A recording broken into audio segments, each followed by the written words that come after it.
Hello everyone, welcome to my channel. সুজির উপমা কী করে বানাতে হয় সেটা আজ তোমাদের সাথে শেয়ার করলাম। প্যানটা গরম করতে দিয়ে তার মধ্যে পরিমাণ মতন সুজি দিয়েছিলাম। আমি 2.5 কাপ মতন সুজি দিয়েছিলাম। তোমাদের যতটা প্রয়োজন তোমরা ঠিক ততটা দিতে পারো। এবং প্যানের মধ্যে তেল গরম করতে দিয়ে এবার আমি বাদামগুলো লাল লাল করে ভেজে নিলাম।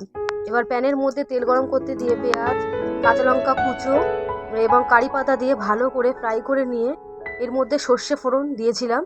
দিয়ে এবার ফ্রাই করে নিচ্ছি। নেওয়ার পরে সব কিছু ফ্রাই হয়ে গেলে এরপর আলুগুলো কেটে রেখেছিলাম ডুমো ডুমো করে সেটা দিয়ে দিলাম।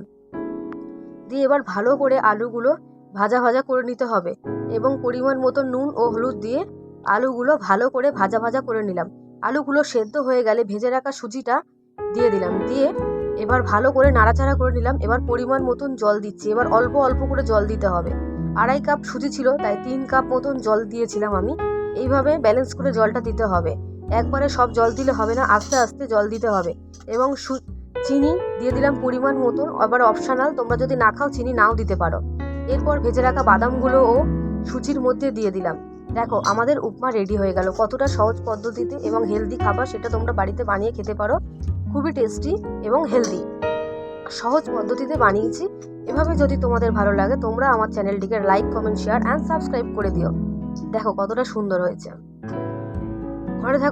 ঘরে থাকা উপকরণ দিয়ে খুব সহজেই বানিয়ে ফেললাম উপমা রেসিপি।